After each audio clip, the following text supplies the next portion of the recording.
Hey, fellow babies, welcome back to Pachter Factor on SIFTD.net. I hope you are watching real time as a Patreon patron, or I hope you have linked your Amazon Prime account to your Twitch Prime account. Patreon patrons, you're free to do that as well. Amazon pays us if you do that. The instructions are in the link below. Our first question from YouTube from RHops. The obvious question, what is happening at your E3 party? I am so bummed. Obviously, I can't have a party if nobody can show up. And, I actually thought when E3 canceled, I thought the ESA was being lame and was like overly worrying about it. And then obviously we all got told to stay at home. I'm in Los Angeles County. The whole state of California is shelter in place. But I'm at home, and nominally, that came out, I think, March 19th, and they said it's till April 19th. It's looking like it's going to be through May. Like, I don't think they're going to have us going back out until the end of May. So you couldn't possibly pull off E3 10 days later, and I don't think anybody would have felt safe going to it. So no E3, no party. Boy, does that bum me out. And I kind of hope that E3 would just postpone the thing until September. But I guess it's just too hard to get convention space and hotels and make sure all that shit works. So no party for me. I'm seriously bummed about it. And again, it's like, I know you guys are all pretty young, but it's like getting married. It's like the most fun party of your life when you're the center of attention. So I love the thing. It's great for my ego. Get to see all my friends. We have incredible food and whiskey in a great setting.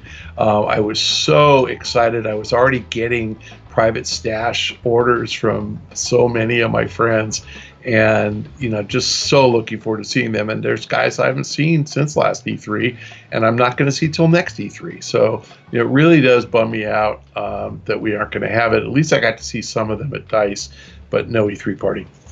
Appreciate your asking. It makes me sad. Okay, we're taking two questions today because that was an easy one.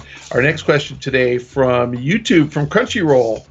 Naughty Dog was called out in an expose by Kotaku's Jason Schreier sometime back, and recently he followed up and found out the studio hasn't changed in regards to crunch, employee retention, and overworking employees. Why do you think it's refused to evolve? Jason is a good dude, and I personally believe that crunch is a bad thing. And if there are employees working at Naughty Dog who don't like it, they should move down the street to Sony Santa Monica, or to the new Google studio in Santa Monica, or to Treyarch, or to the new, it's not called Respawn, but the new DICE studio in Playa Vista. There are a buttload of good video game jobs in Southern California. And so, notwithstanding that Jason is the exposer of bad employer behavior, and again, I no bone to pick with Jason, he's smart. If it's bad, people will quit, and if people quit, Naughty Dog will change. If they can't get their shit done, they'll change. Like, I think that management of the studio does what management of the studio thinks is the right way to run a studio. And if you work for somebody who doesn't treat you the way you want to be treated, go somewhere else.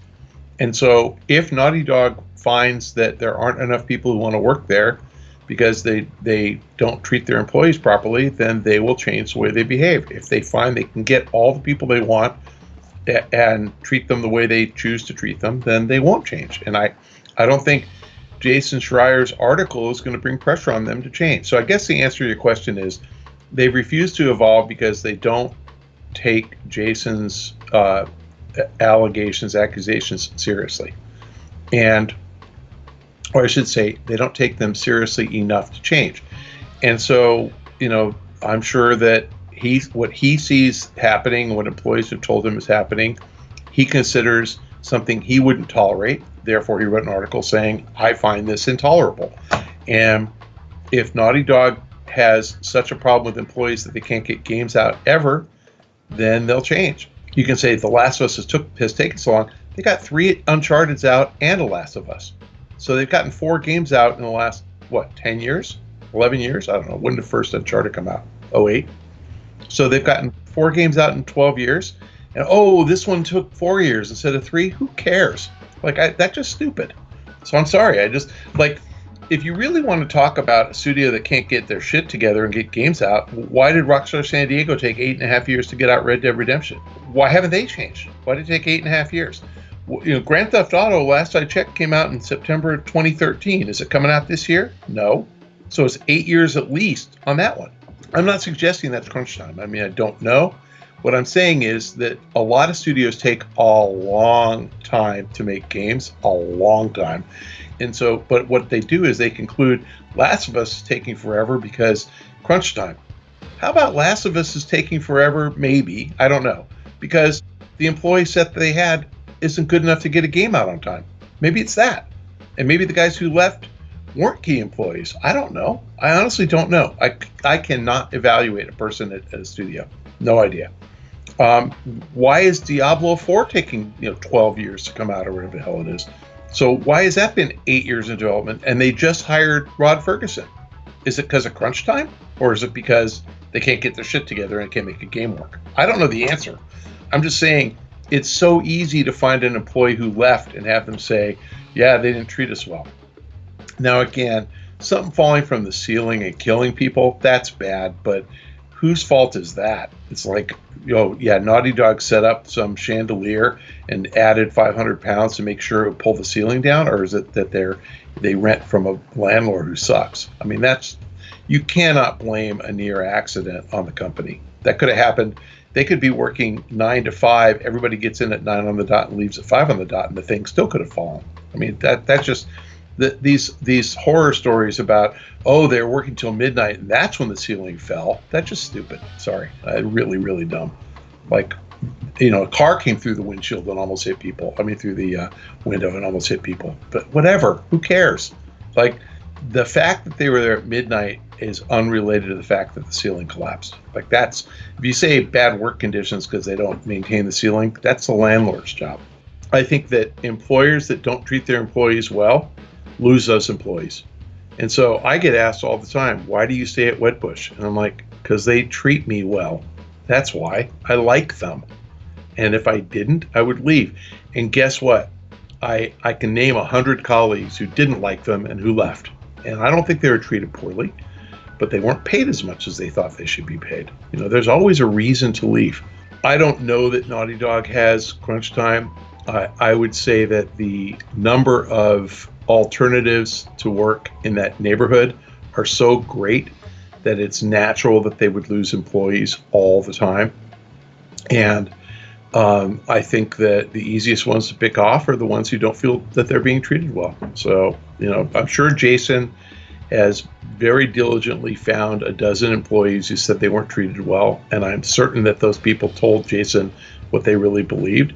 I'm just not certain you can conclude that because 10 or 12 employees out of 200 said that it was bad, that it hasn't changed. We don't know. Maybe. He's a good reporter. I like the guy. I mean, I'm not trying to bash Jason. I'm just saying I can't conclude from what Jason said that things are really still bad. Don't know. So why do I think it's refused to evolve? That's a loaded question that I don't accept. I don't know that they refused to evolve. They may have evolved. How are we going to know? We'll find out. If a game comes out and the day it's delivered and everybody gets their bonus, they all quit, then I'll do an episode on Pachter Factor and say I was wrong. They must suck. But I know a lot of people who work there. I've never heard any real horror stories from people I know, but I'm not Jason. I don't ask questions like that. I'm not trying to, sell articles on Kotaku. So it's not in my best interest to be asking them, how much do you hate your employer, so I can expose that. That's not how I get paid. Thank you, fellow babies, for watching the Pachter Factor. But if you're watching on YouTube, what the hell is wrong with you? You can either be a SIFTD patron on Patreon for $2 a month, or you can link your Amazon Prime account to your Twitch Prime account, which is really easy. And let's be real, if you have YouTube, you have an Amazon Prime account. So follow the instructions below and link it. Either way, we're gonna get $2. One's gonna cost you, one's gonna cost Twitch. Either way, you get the content real time when it's released daily.